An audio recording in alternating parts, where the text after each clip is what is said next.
श्री सच्चिदानंदाय नमः। एक रोज इरशाद हुआ कि आत्म ज्ञान से इंसान संसार से तरता है और आत्म ज्ञान जिन 4 साधनों से होता है वे ये हैं: पहला विवेक, दूसरा वैराग्य, तीसरा खड़ संपत्ति, चौथा मुमुक्षुता। इनका स्वरूप ये है। पहला विवेक। आत्मा अविनाशी है, अचल है, शरीर नाशवान और चल है।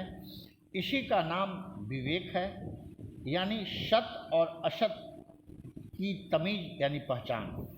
दूसरा वैराग्य। ब्रह्म के लोक तक जो भोग हैं उनको नाशवान जानकर त्याग करना वैराग्य कहलाता है, यानी सत असत की तमीज हो गई तो सत को ग्रहण करना और असत को त्यागना।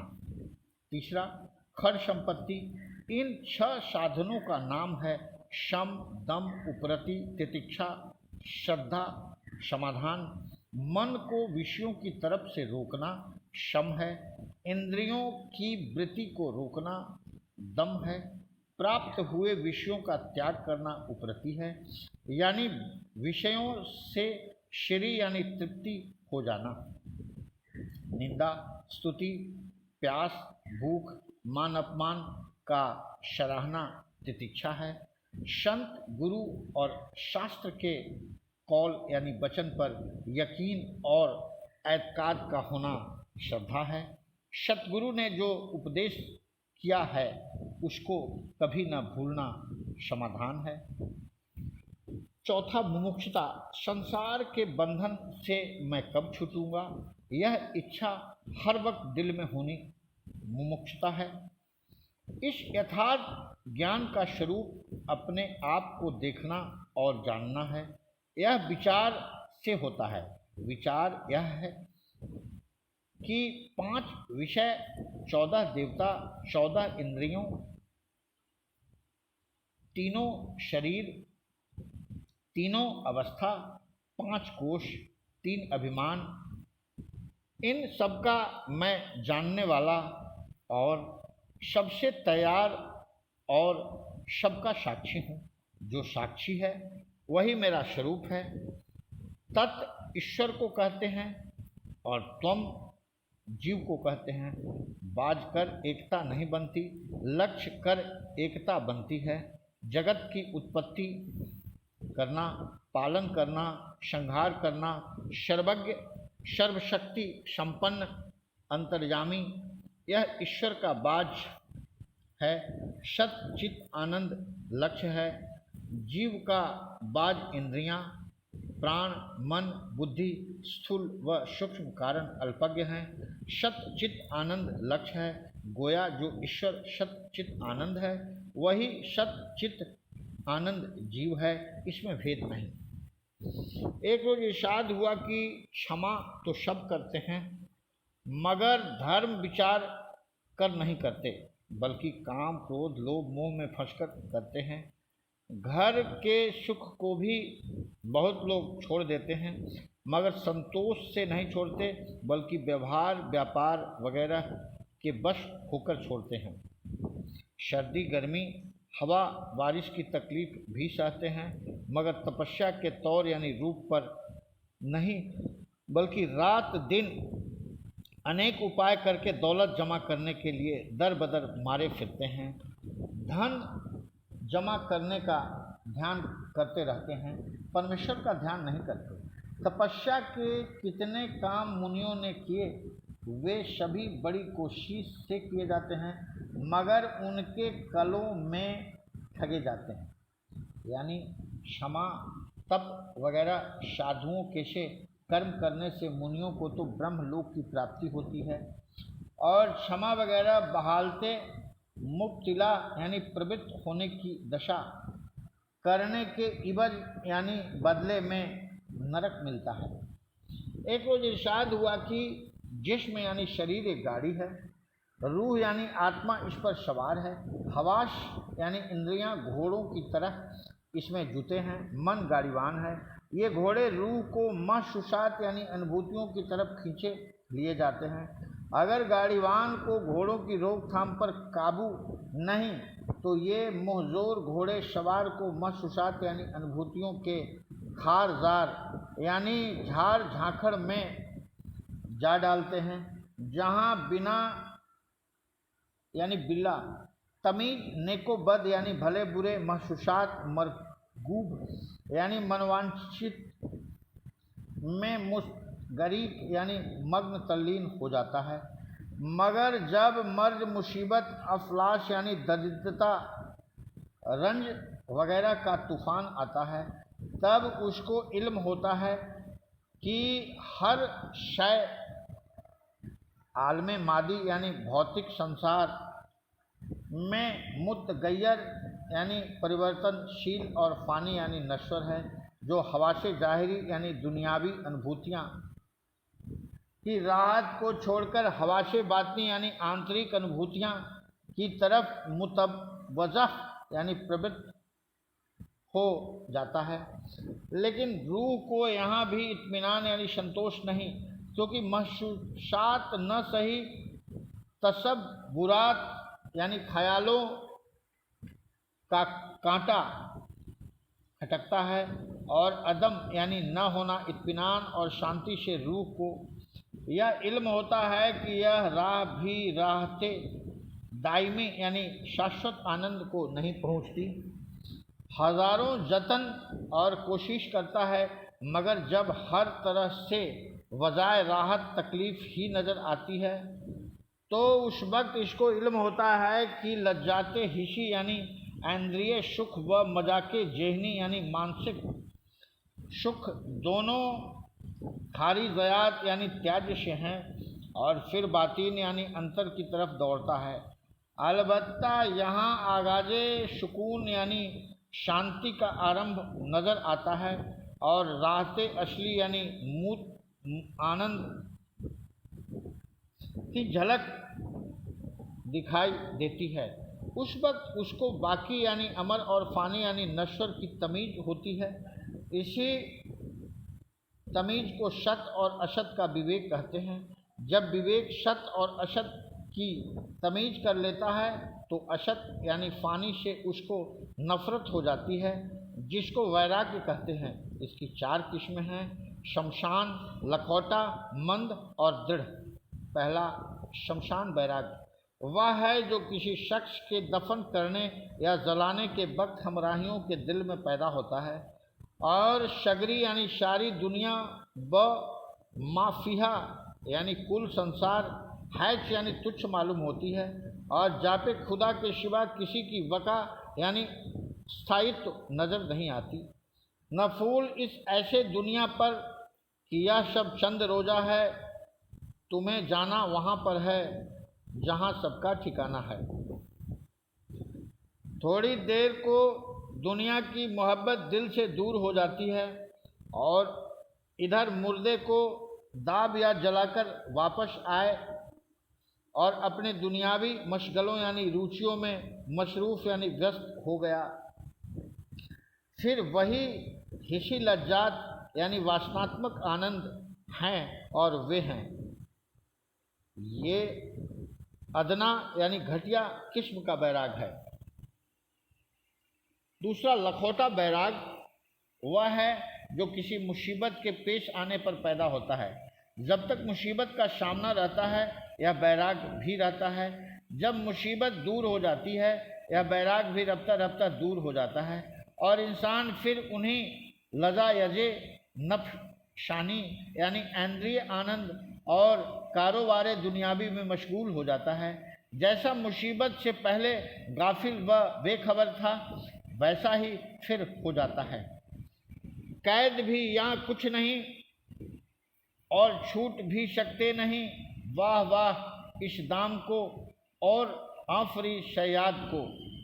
अर्थ यहाँ कैद भी कोई महत्व नहीं रखती और छूट भी नहीं सकते। इस मायाजाल को धन्य और शाबाश बंदी बनाने वाले को। तीसरा मंद बैराग वह है जिसमें दुनिया के साथ राग और बैराग दोनों पाए जाते हैं। कभी तो यह ख्याल गालिब यानी छाना आता है कि बेशक दुनिया हैज व पोच यानी तुच्छ, नापायदार यानी अस्थाई व फानी है, इसमें दिल लगाना अवश्य यानी व्यर्थ है, इसको तर्क यानी त्याग न करना चाहिए। यह सोचकर दिल को उसकी तरफ से रोकता है। दूसरे वक्त ख्वाहिशात का ऐसा ज़बरदस्त रेला आता है कि उसके जोशो खरोश में वह वैराग्य बहा जाता चला जाता है। बार बार इंसान कोशिश करता है, कभी वह दुनिया पर, कभी दुनिया उस पर गालिब आती है। यह हालते कशमकश यानी संघर्ष की अवस्था ऐन देवासुर संग्राम का वक्त होता है, जिसका ध्यान श्रीमद् भागवत गीता के 16वें अध्याय में किया गया है। अगर दुनिया गालिब रही तो इंसान गया गुजरा हुआ, और जो दुनिया को मगलूब यानी वश में कर लिया तो मैदान उसके हाथ रहा। यह निहायत यानी अत्यधिक नाजुक वक्त होता है। तालिब को चाहिए कि बहुत समझ बूझ के कदम रखे और नफ्शे शर्कश यानी उग्र इंद्रियों को अच्छी तरह काबू में करे। चौथा, दृढ़ वैराग वह है जिसमें देवी संपत्ति की जैब पूरी तरह से होती है और दुनिया का पूरा तर्क यानी त्याग हो जाता है। यह वैराग्य हमेशा एक सा बना रहता है, यही असली वैराग्य है। इसके बाद खर संपत्ति यानी 6 सिफात यानी गुण हैं जो वैराग्य से पैदा होते हैं। क शम मन का मारना अर्थात संकल्प विकल्प न उठने देना। ख दम यानी इंद्रियों को महसूसात यानी वासनाओं की तरफ न खींचने देना। ग उपरति या उपराम जगत में वैराग्य और वेदांत शास्त्र सुनने के वास्ते देह की क्रिया होवे। तब तशुभ यानी कट्टरता व तरफदारी का दूर होना। घ तितिक्षा सर्दी गर्मी भूख प्यास मान अपमान को बर्दाश्त करना, बल्कि यक्षा यानी समान समझना। कंचन तजना सहज है, सहज त्रिया का नेह मान बड़ाई ऋषा तुलसी दुर्लभ ये। श्रद्धा प्रीत और यकीन शास्त्र व वेदांत व कामिलैन यानी ज्ञानियों के अकवाल यानी वचनों पर करना। च समाधान चित्त ठहरा होवे यानी शांत हो। इसके बाद मुमुक्षु यानी मुक्ति की ख्वाहिश होने पर तलवे फानी यानी नश्वर चाह से हटकर बाकी यानी अमरता की तरफ मुतज वजह यानी प्रवृत्त होता है, ताकि बाकी यानी अमरता को हासिल करके फानी से हमेशा के लिए निजात यानी मुक्ति पावे। तलाशे वाकी यानी मोक्ष की खोज में मुर्शिद यानी गुरु नसीब होता है, जो 4 संस्कारों के जरिए से तालीमों तलकीम यानी शिक्षा उपदेश करके दर्जा कमाल को पहुंचाता है। उस वक्त राहते दमाम यानी अमर शांति नसीब होती है। मगर हसूले राहते दमाम यानी अमर शांति की प्राप्ति बिला यानी बिना रहबरी यानी मार्गदर्शन व दस्तगिरी ए मुर्शीद यानी गुरु के हस्तक्षेप कार्य मुहाल यानी कठिन कार्य है। एक मुझे शायद हुआ कि एक चीज़ के जिस तरह शब्द यानी होना और मनफी यानी न होना 2 पहलू हैं, उसी तरह राग और द्वेष वैराग की 2 मुख्तलिफ हालतें असबात और नफ़ी की हैं। जो शख्स कहता है कि झूठ न बोलो वह सच्चाई की हस्ती का कायल है, जो कहता है कि सच बोलो वह झूठ की हस्ती की बतर्ज दिगर यानी अन्य प्रकार से खबर दे रहा है, जिसमें झूठ और सच दोनों का असबात या दोनों की नफ़ी है। इसको सच्चा वैराग्य कहते हैं। जब पहले पहल अशिया यानी वस्तुओं का एहसास शुरू होता है, मीजू मला यानी उक्त महसूसात यानी वासनाओं के अपनी हालत के लिहाज से बाज यानी कुछ को राहत तरसा यानी सुखदायक और बाज यानी कुछ को तकलीफ देह पाता है। बस एहसास राहत यानी सुख अनुभव की तरफ रगबत यानी प्रवृत्ति और एहसासे रंज यानी दुख अनुभव से नफरत करता है। नफरत इस बात का ख्याल दिलाती है कि किसी से रगबत यानी लगाव भी है, और रगबत नफरत की मौजूदगी की खबर देती है। इसलिए ये दोनों एहसास की अशबात होना और नफ़ी यानी न होने की हालतें हैं। जब इन दोनों की तरफ से ख्याल हट जाए तो वैराग्य कहलाता है। एक रोज इरशाद हुआ कि जिस वक्त सुखदेव जी महाराज अपनी वालिदा के वतन यानी गर्भ से पैदा हुए, उसी वक्त उन्होंने जंगल की राह ली। व्यास जी महाराज को औलाद की बड़ी तमन्ना और उसके लाड़ चाव की बड़ी अभिलाषा थी। उनको जंगल जाते देखकर उनके पीछे दौड़े और घर वापस आने के वास्ते इशरार यानी आग्रह किया। सुखदेव जी महाराज ने उनसे अर्ज किया कि कोई आदमी किसी पड़ोसिन पर आशिक था। औरत के घर वाले जब बाहर चले गए तो उसने मौका पाकर अपने यार को घर बुला लिया और उसके साथ ऐशो इशरत यानी सुख भोग में मशगूल हुई। दुनिया व माफिया का ख्याल जाता रहा कि इतने में उसके खाविंद यानी पति ने बाहर से आवाज़ दी और कुंडा खटखटाया।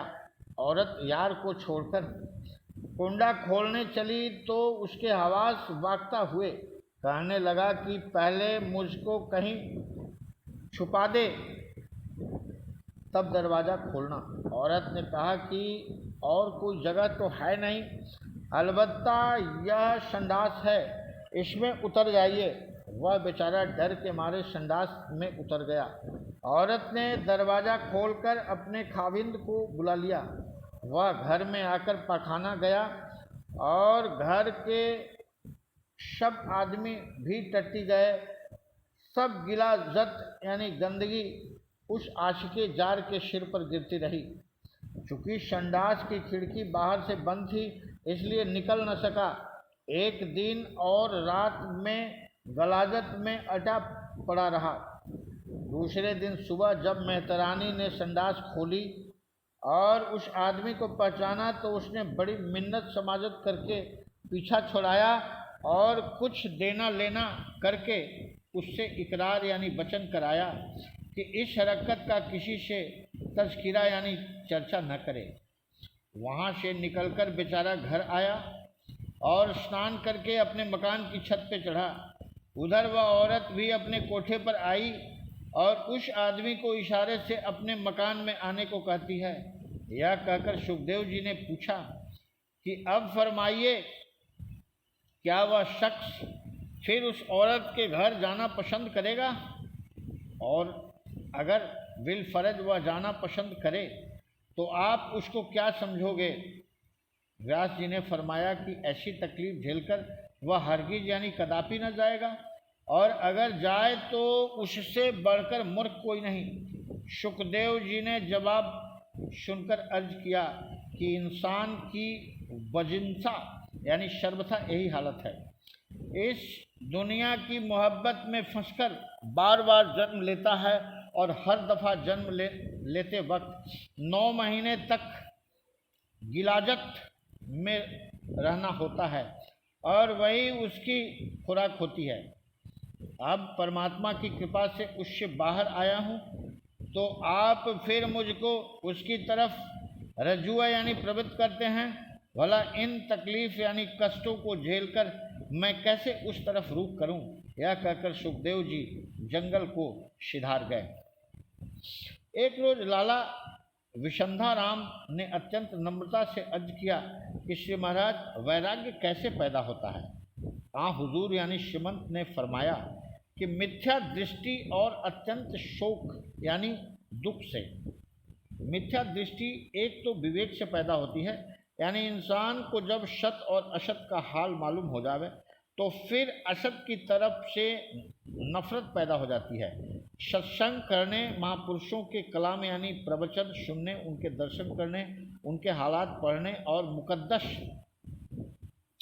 यानी पवित्र किताबों के मुतालिक यानी अध्ययन से यह नफरत दिन ब दिन बढ़ती जाती है। जैसे महाराजा गोपी चंद जी को उनकी वालिदा ने बारंबार खूब समझाकर उपदेश किया, तब उनको वैराग्य पैदा हुआ।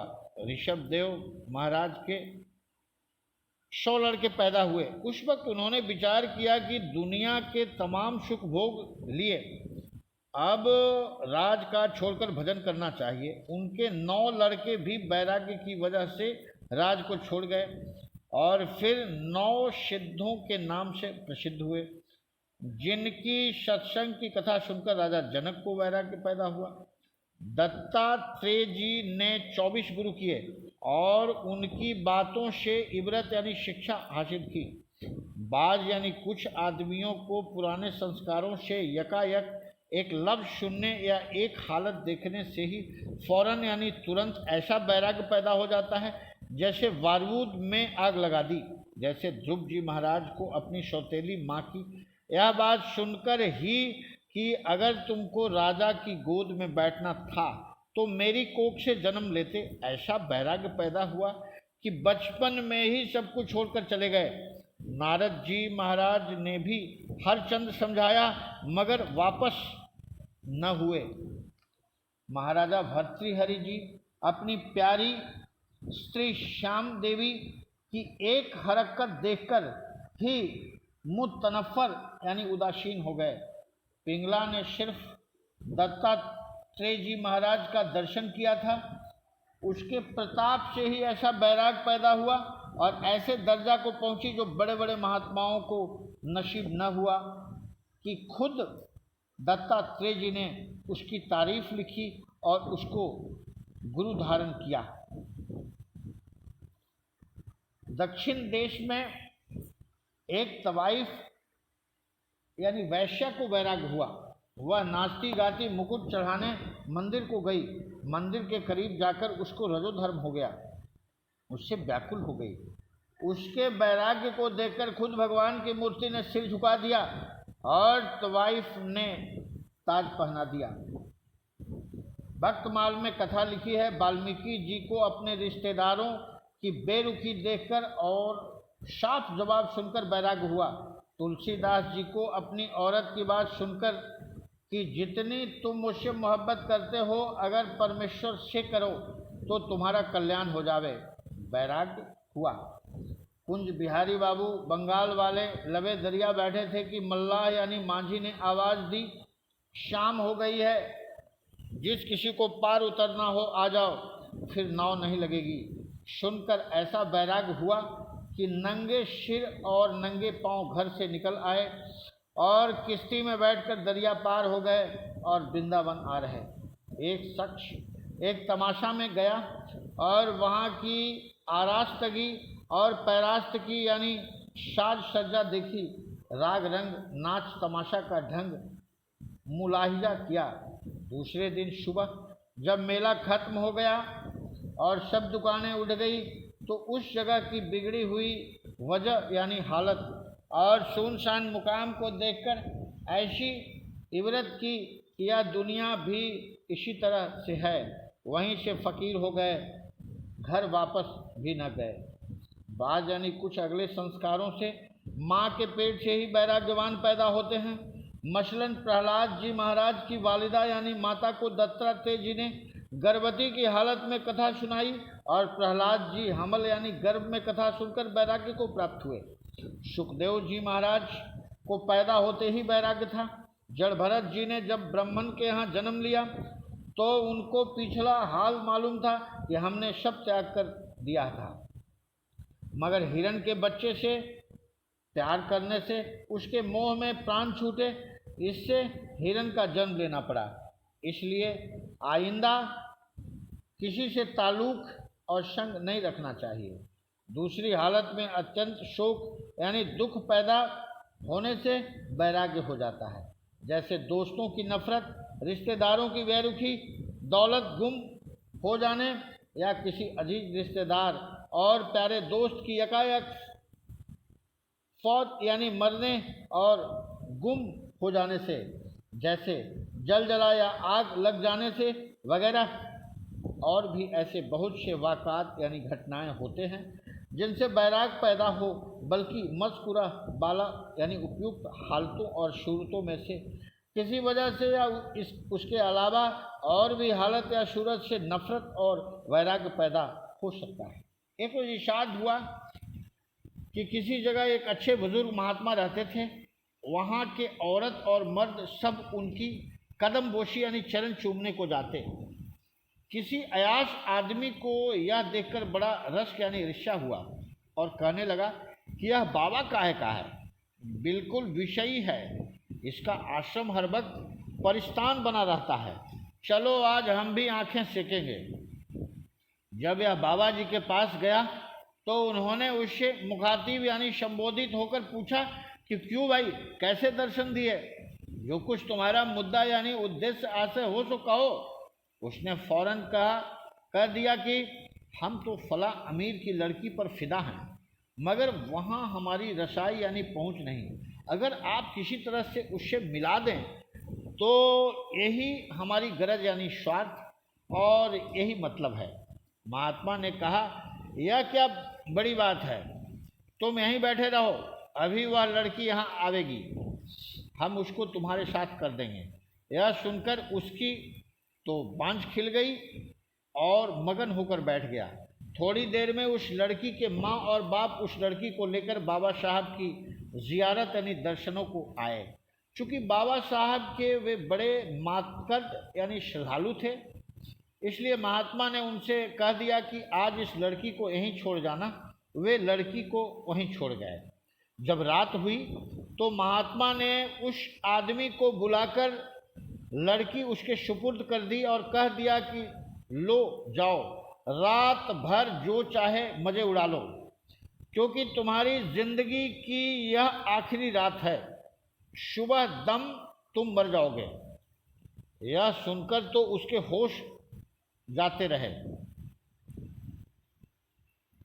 रंग पीला पड़ गया, बमुश्किलत तमाम यानी अत्यंत कठिनाई से गिरता पड़ता घर पहुंचा और चारपाई पर जाकर चुपचाप लेट गया। लड़की भी उसकी बगल में लेटी रही, मगर मौत के ख्याल से वह कुछ ऐसा हैरान और परेशान हो गया कि उसकी तरफ बिल्कुल इल्फात यानी कृपा गौर न करी। आखिर इसी तरह लौटते पीटते रात गुजर गई। वह तो सुबह दम मौत का इंतज़ार था कि बाबा साहब का आदमी जा पहुंचा, दोनों को बुलाकर साथ ले गया। जब महात्मा के पास पहुंचे तो उन्होंने दरियाफ्त किया कि भाई, रात को तो खूब मज़े लूटे होंगे। उस आदमी ने जवाब दिया कि महाराज, मुझको तो मौत के ख्याल से ऐसी परेशानी हो गई कि बावजूद इसके कि यह लड़की मेरे पास सोती रही, मगर मौत के डर से मुझको तो इसकी तरफ देखने की हिम्मत न हुई। बाबा जी ने फरमाया कि मौत के ख्याल ने 12 घंटे पेशतर यानी पहले से आपको ऐसा डरा दिया कि अपनी महबूबा से बात भी न कर सके। और हम तो पल पल मौत का ख्याल रखते हैं, बल्कि यह सोचते रहते हैं कि यह सांस जो बाहर गया है वह शायद अंदर आवेगा या नहीं। फिर इसका खौफ और ख्याल हमको इन माइयों यानी देवियों की तरफ मत वजह यानी प्रवृत्त होने से न रोकेगा।